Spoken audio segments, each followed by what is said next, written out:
Buenas tardes, ¿cómo están? Les saludo Luis Figueroa de aquí de Lima, Perú. Para mí es un gusto estar compartiendo esta actividad académica con ustedes, celebrando el Día del Químico allá en México.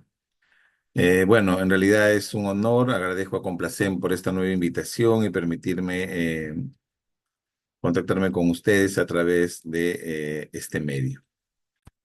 Muy bien, vamos a hablar de este tema muy interesante. En realidad es un tema, digamos, muy importante hoy en día que tenemos que entender cuál va a ser esa proyección de cómo vamos a abordar las enfermedades crónicas en un futuro, ¿ya? Este es un tema muy interesante y que tiene que llevarnos a mucha reflexión de la forma como vamos a afrontar el diagnóstico, cómo vamos a abordar el tratamiento, cómo vamos a monitorizar estas enfermedades en un futuro. Agradezco a Rosa por la invitación y espero que disfruten de esta presentación. Muy bien, no, para empezar, no tengo ningún conflicto de interés con esta revisión académica. Como ustedes saben, tradicionalmente las enfermedades se dividen en transmisibles y no transmisibles. Transmisibles como la tuberculosis, el VIH, la malaria, y no transmisibles como la hipertensión, la diabetes, la enfermedad renal que no se contagian, no se transmiten. Y hoy en día la primera causa de muerte en el mundo están enfocadas a las enfermedades transmisibles, especialmente en los continentes que ya han tenido una transición demográfica importante, a diferencia de todavía África, que vive eh, con la mayor cantidad de muertes por enfermedades transmisibles. Pero ya casi todos los continentes, Europa, Asia, América, Oceanía, son las no transmisibles. En adición a ello, tenemos una población que obviamente cada vez es mayor, mejores condiciones de salud, mejores tratamientos, mejores condiciones de repente económicas en alguna población, mayor expectativa de vida, se ha prolongado y tenemos más gente añosa. Sin embargo, todavía en los países, en especial de bajos y medianos ingresos, la cobertura a la salud, esta aspiración del aseguramiento universal sigue siendo aún complejo. En ese escenario, tenemos que comprender que las enfermedades en general, especialmente las crónicas no transmisibles, una vez que se presentan, pueden generar dos escenarios, ¿no? O muerte o discapacidad.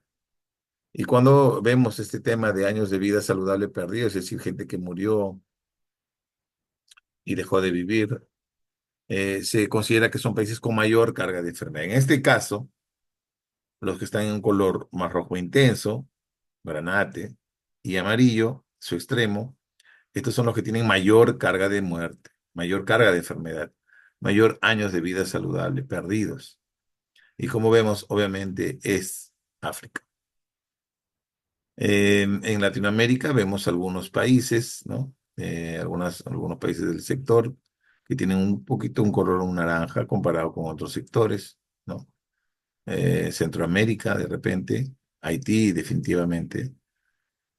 Y bueno, el resto como que está en un color menor, ¿no? Pero esto está pasando a nivel mundial. Y es probable que cuando ustedes evalúen su carga de enfermedad en México, van a darse cuenta,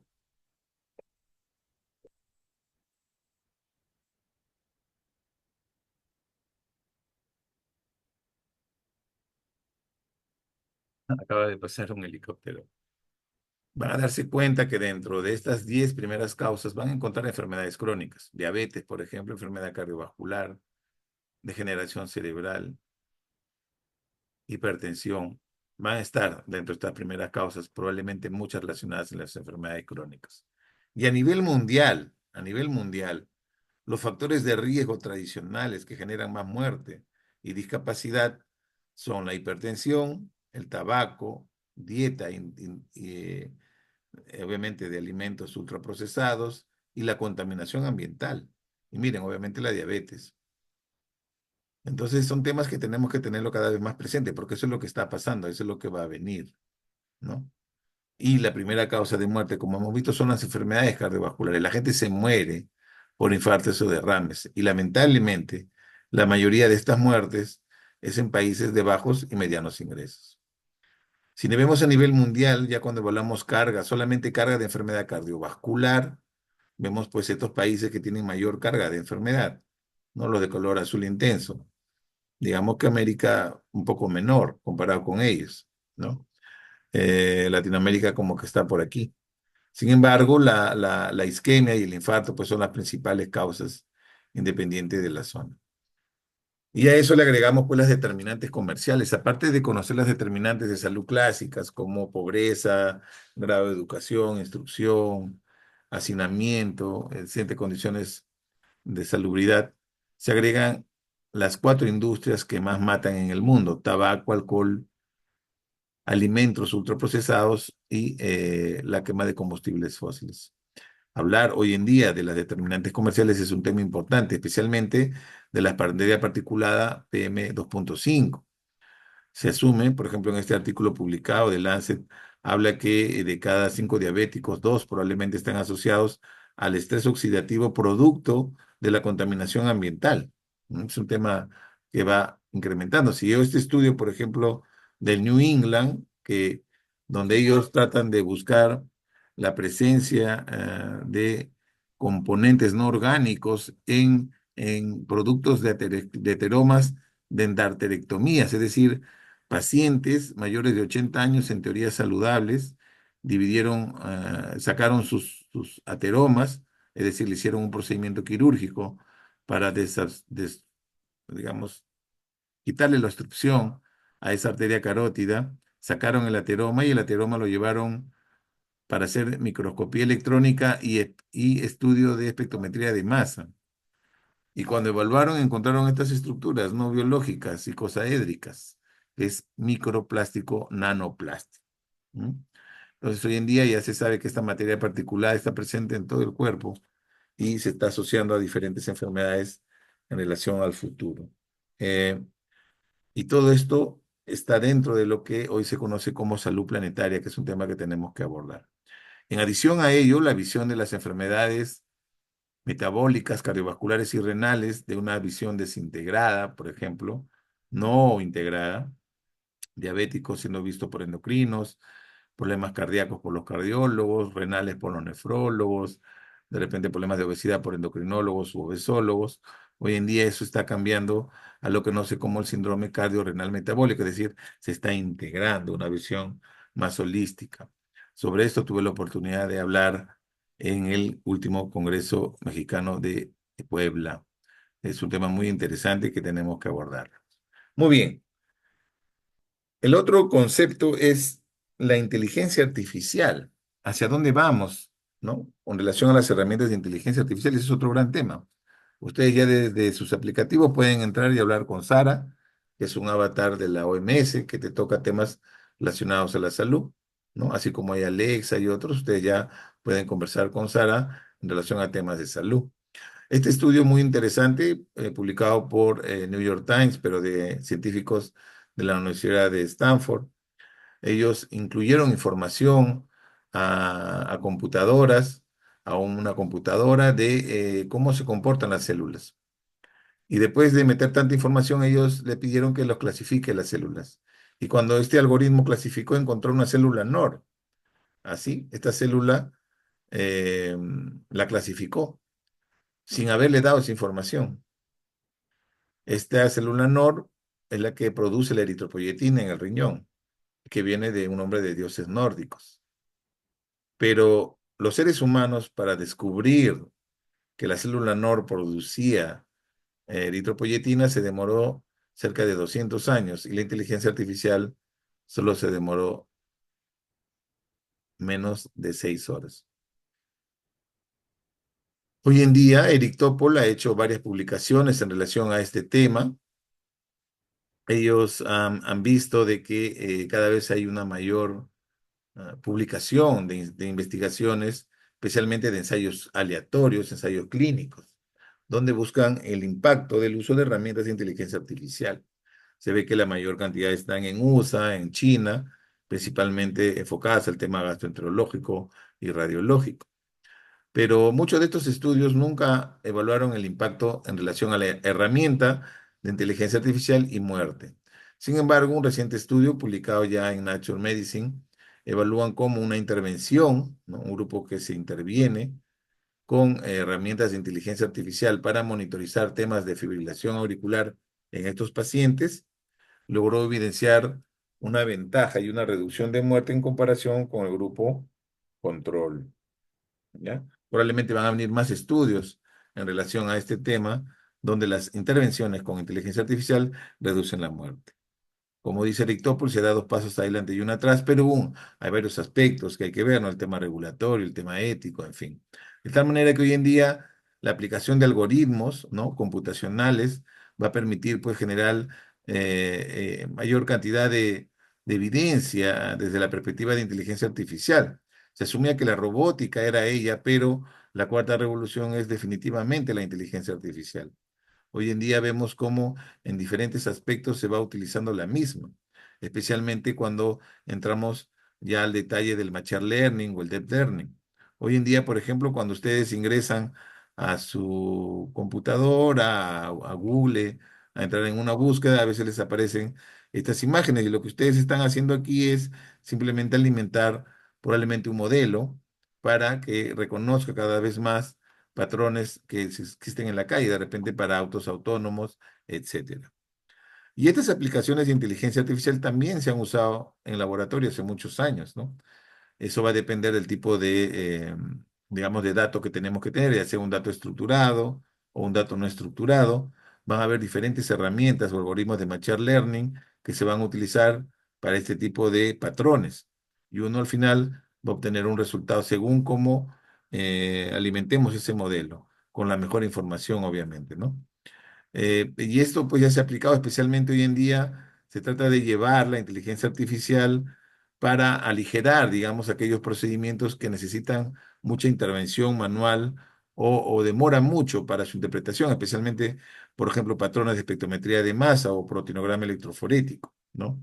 Igual, por ejemplo, la mayoría de equipos de uroanálisis utiliza ya algoritmos de inteligencia artificial que van a permitir identificar en base a bibliotecas las imágenes de de esos componentes.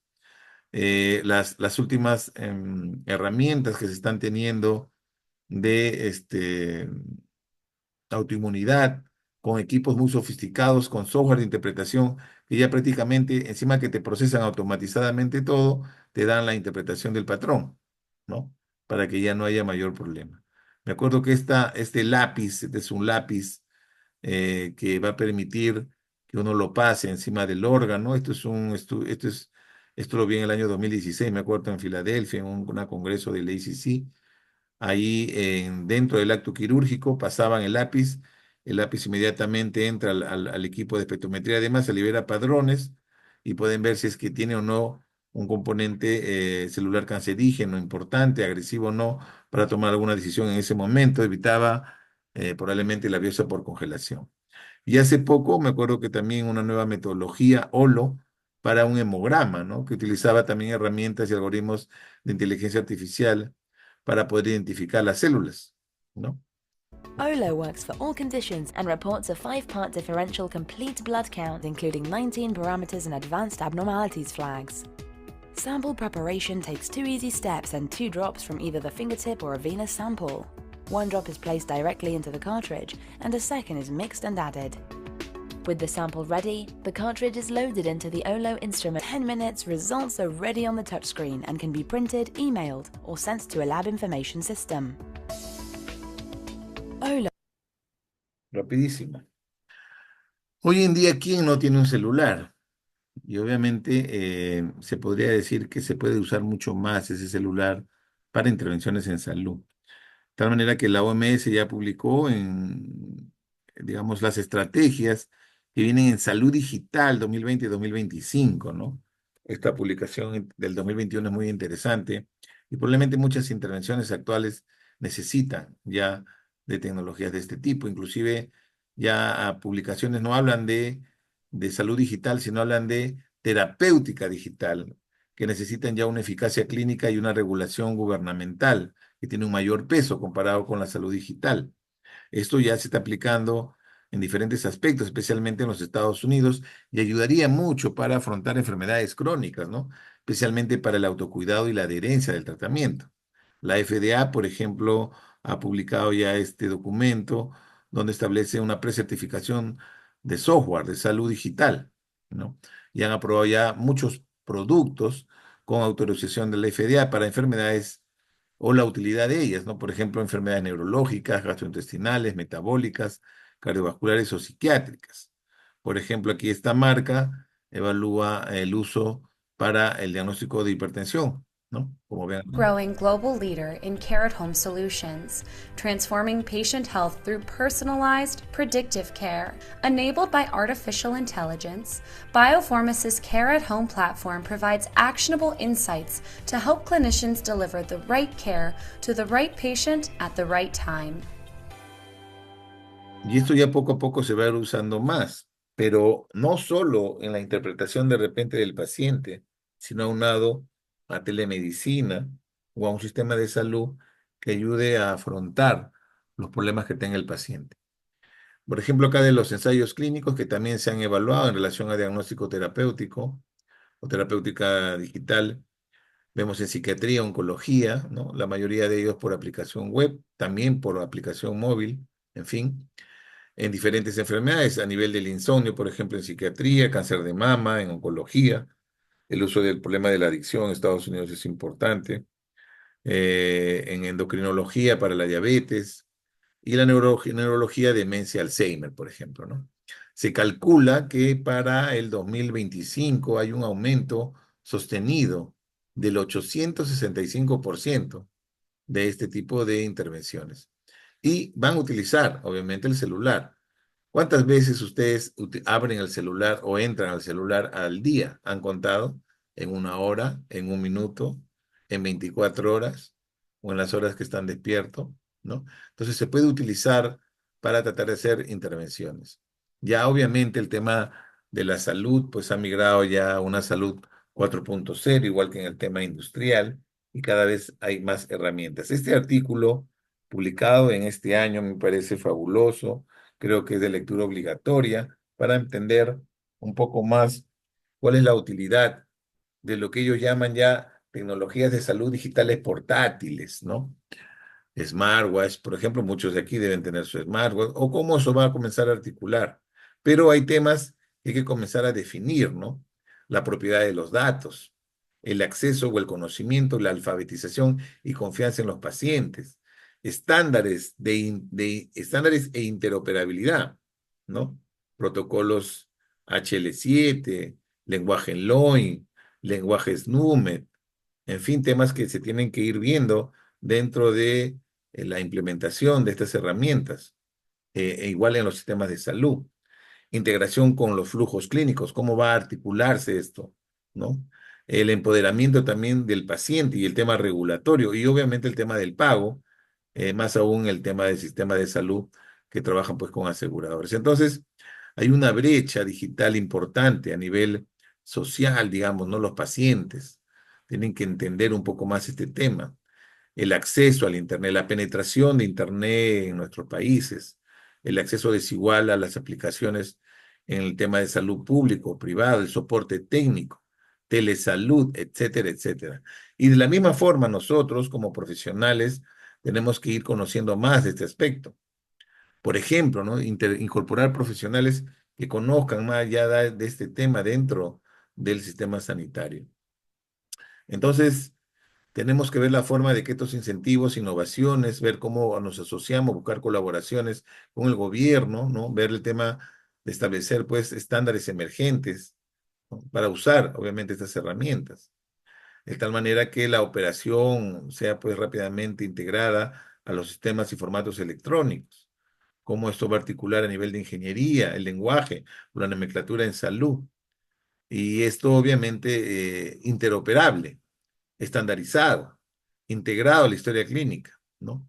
Em, y cómo al final, en un momento, en tiempo real, pues se van a tener que tomar decisiones los profesionales de la salud con el paciente cuando van a recibir información de estos aparatos. Y un tema importante es evitar, obviamente, el tema de los falsos positivos, ¿no? Imagínense alarmas, pues, inadecuadas que van a estar asociadas a este tipo de liberación de equipos. Imagínense pues errores en el monitoreo continuo de la glucosa, errores de la presión arterial. ¿A quién se le va a echar la culpa o cómo se va a asumir esa responsabilidad? ¿Quién es dueño de los datos? ¿Nosotros o la empresa? Por ejemplo, sus smartwatch que le ven horas de sueño, pasos, esa información, pulso, respiración, ¿a dónde va? ¿Quién es el dueño? ¿Ustedes autorizaron su uso? ¿Qué pasaría si hubieran errores en su liberación? ¿A quién reclaman? Acá, por ejemplo, hay unos códigos ya CPT autorizados, ¿no? Donde se puede ver el tema de la monitorización remota de pacientes con proveedores para diferentes aspectos, peso, presión, osímetros, glucómetros, etcétera, etcétera. Entonces, en líneas generales, este tema va a ir creciendo. La información se va a ir acumulando, cómo esto va a articular con los registros electrónicos, cómo se van a hacer un correcto uso de esta información, los pacientes, los profesionales, ¿no? La retroalimentación que tiene que haber aquí y cómo se va a utilizar probablemente algoritmos, ¿no? De machine learning para el correcto uso de estos datos. Y con esta imagen nos vamos quedando ya para el final de esta presentación, el hecho de que en un futuro, probablemente en un futuro, ¿no? Nuestros ancianos, ¿no? Nuestras poblaciones ya que van envejeciendo, van a estar en esta situación. Por ejemplo, con monitoreos en su cuerpo. Por ejemplo, un páncreas artificial, dice, ¿no? Temas relacionados a un smartwatch, sensores en los pies, en los zapatos por el tema de las caídas, la inestabilidad es importante en ellos, sensores motores, ¿no? Inclusive una carpeta Smart, ¿no? Qué interesante. Y inclusive algún tipo de sensor o biosensores pues en la piel importantes que me van a detectar pues patrones de electrocardiograma, de latidos cardíacos, de la presión arterial, de la saturación de oxígeno, temperatura, inclusive de laboratorio, ¿no? Glucosa, creatinina, electrolitos, cortisol, por ejemplo, para ver temas de estrés en ellos, etcétera. Asistentes robots, mascotas robot, ¿no? Balanzas, todo integrado, miren, ¿no? ¿Cómo se va integrando todo? Mediante el Wi-Fi, el Internet de las cosas, una nube que está recibiendo todo, monitores cardíacos, etcétera. Fallas, por ejemplo, que me permitirían detectar en los sensores. Y acá con un asistente virtual, ¿no? Un asistente remoto, un monitoreo de la salud, ¿no? Un asistente de voz importante conectado, etcétera.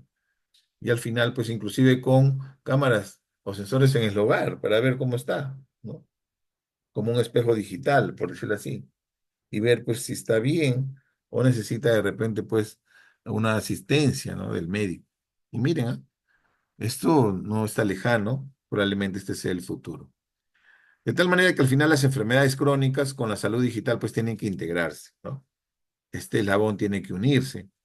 Vamos a ver cómo abordamos la brecha, la infraestructura, las soluciones, la ciberseguridad y los datos y la capacitación del personal. Más aún en laboratorio, que tiene varios aspectos que cubrir.